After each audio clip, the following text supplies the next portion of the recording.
So we're gonna, go through the whole process of an oil change on this V-Strom. Should we start this process of how to change your oil? Let's do it. All right. All right, bike's on the lift and we're ready to get going here. We're gonna talk about some of the tools that I want to always have ready. We've looked at the fasteners on the bike here, and you could see here just some standard things. Steve, you're gonna need a drain pan, obviously, to put the oil in. Okay, first thing, can't stress enough, is that you need to start with a clean oil pan because we want to be able to inspect the oil. If you start this dirty and there's old pieces of crap or anything in there, I mean, you aren't going to be able to go, hey, wow, maybe I have a problem. Maybe my clutch is starting to wear. Maybe my transmission's wearing or something. So we want to have a clean oil pan. Flashlight, can't stress enough. You need to be able to see what you're doing. I've got 3 different types of oil filter removal tools. This is a set of pliers. Sometimes you can just grab onto it. This one is a tool that inserts over the filter, and they're different for different filters, and what they do is they count the number of these, what they call flats, and if you have a 19 flat oil filter, you just count the squares. And then you're going to see what I love to use is this strap wrench here. It's by far my favorite when available for the type of model. I got an extension to go in here if needed. We have to take off a little cowling. And not sure if we have to versus we're going to do it because it's going to be more convenient and allow us to have more inspection time.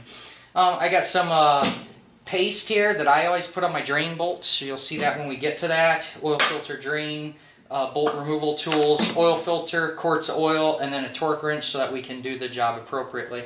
What we've got here is the ability to measure how much we're going to put in if needed. So let's say we put, 3 quarts in and it didn't seem like it was enough or it wasn't coming into the viewing window. Instead of me just guessing, I could honestly go back and put in 100, 200, 300, up to a half quart, or keep going, and then I could document that on my owner's manual or something that, hey, when I did the oil change, it actually took 3.1 quarts, so that I would know to get that extra 100 cc's or so on, rather than guessing. So this is a professional way to do it. Funnels just to keep things clean, and some rags to keep things going as well. So let's go ahead and start the process of the actual oil change.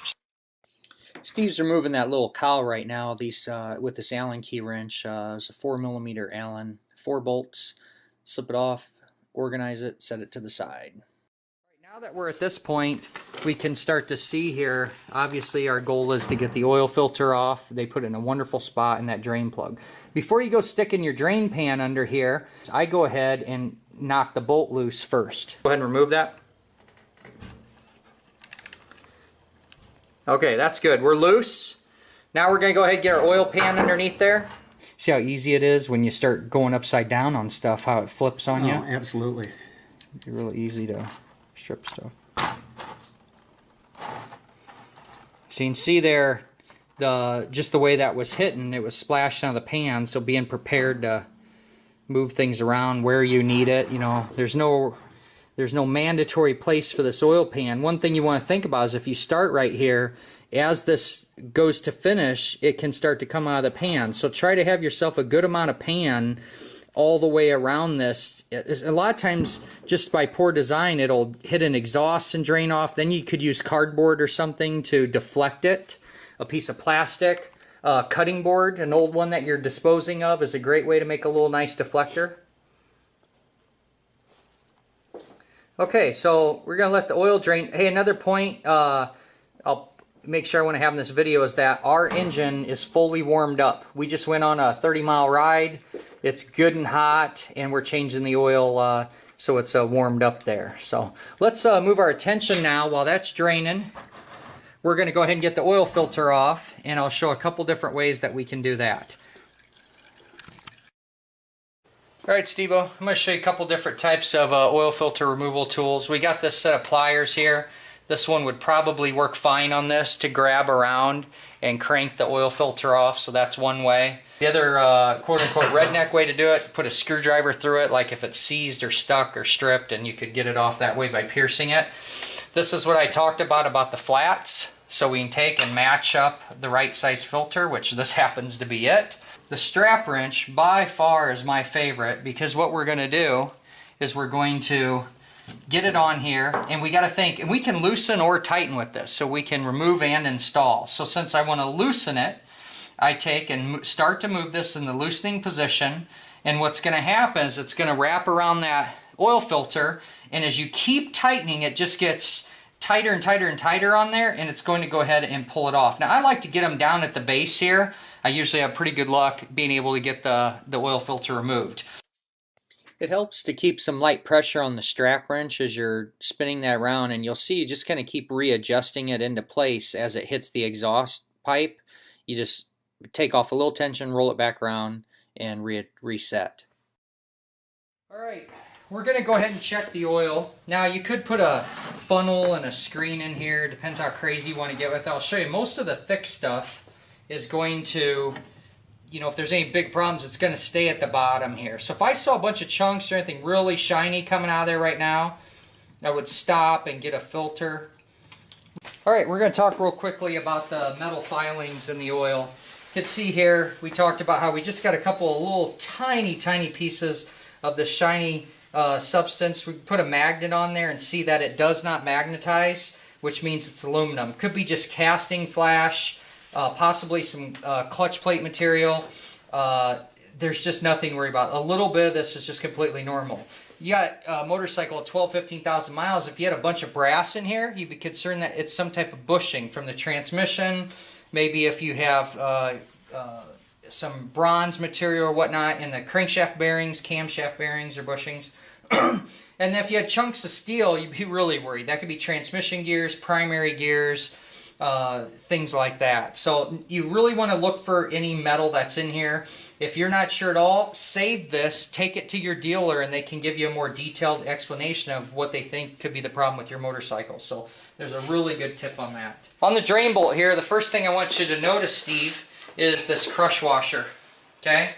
And this is something that you do want to replace. The other thing we're going to do is we're going to use some Teflon paste and give ourselves a little bit of extra insurance on that. So Steve, why don't you go ahead and put some on that bolt. Put towards the bottom edge of the bolt, and then it'll work its way up as you install. That's good. Just set that in there and off to the side for a second. And have you wiped off the bottom of the oil pan? Not yet.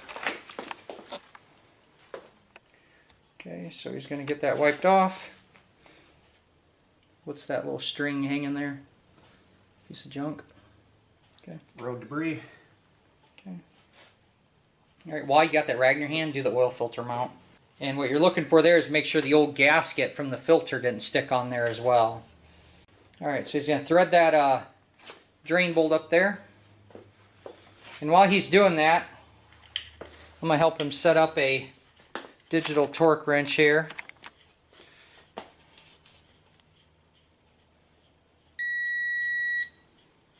We've looked up the spec here, and it's 16.5 pounds. So we have the ability, we'll do 16 here, and you almost always on these over torque a hair. So we're going to set 16. Okay, go ahead and open your oil filter there. Now here's something I like to do, is take some of the old oil, and wipe it around that O-ring. Up in here. Yep. And what that does is that the O-ring, if it were dry, could want to hit that dry surface and want to tear or peel, creating a leak. So by getting it wet, it will roll around the engine case, and you have less likely a chance to mess it up. Now what I like to do, it's just put a little bit of oil in your filter. On this one, since it's not truly upside down, go ahead and open your oil and just get that out of your way, tear it off so this doesn't catch. There you go. That's good. All you're doing is just having less time for the oil pump to have to build up pressure. So go ahead and spin her up. And let's see how old Steve-O does here torquing. 16. It's set at 16. Good. Okay. So get your hand in the right spot. Can't touch that battery pack. Nice and slow. Okay, now let's see what you torqued it at. Look at that. He torqued it exactly 16 pounds with smooth and even motion. We chose to use the flat type installer and torque to 12 foot-pounds. We're going to put 2.5 quarts in and then check things out, and I'll show you why. On the side of most engines, you're going to see a number here, and you see at 2,700 milliliters. And 2,700 milliliters happens to convert almost exactly to cc's. So 2,700 cc's, you can look at this numerous different ways. There's 946 cc's in a quart. You've never heard this before, these oil filter jug. All right, look at that. Now I want you to think about something. We put a little oil in the filter. Okay, we've only got 2.5 quarts in it, and we're at the full line. If you go ahead and just dump full amounts in there, you could end up being overfilled. So I'm happy with where we are right now. I think it's going to take a hair more, but let's go ahead and put the cap on. And what we need to do is run the vehicle quick.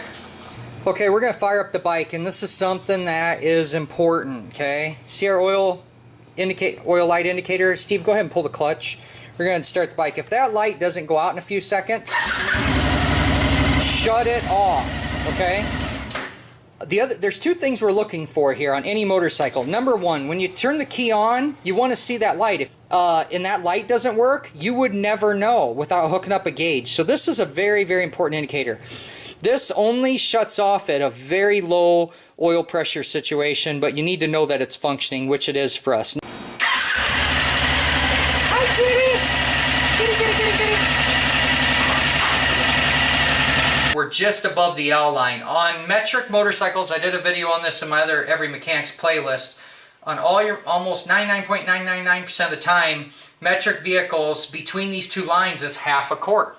500 cc's. Okay. So let's do some simple math here. We put 2.5 quarts in. This says 2.7 quarts. And we only put 2.5 in. That other 150, 200 cc's is exactly what we need for this to be at the right level. Exactly. One other problem. What? Okay. That seems logical, right? Yes. Okay. Check this out though. We got to remember something. What's that?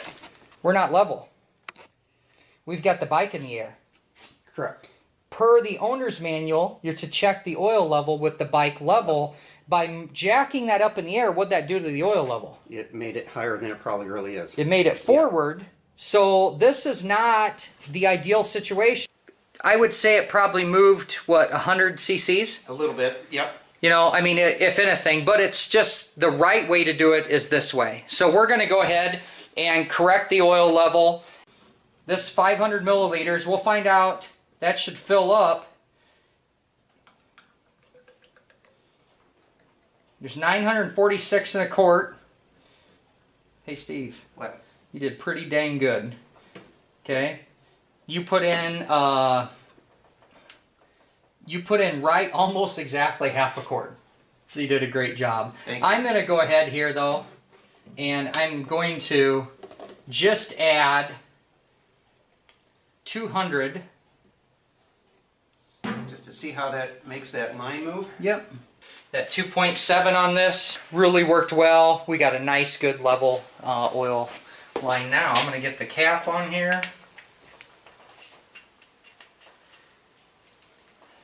What's the two of us? Go ahead. We'll each take one. Yep, and take this. Watch your finger so it doesn't get smashed. Okay. All right.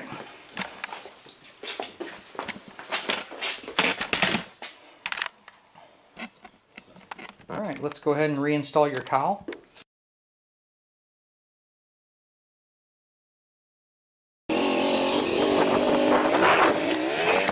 After your test ride, don't forget to stop and look around and check your work, look for leaks or any problems. Steve-O, how do you feel about your oil change? Feel really good about it.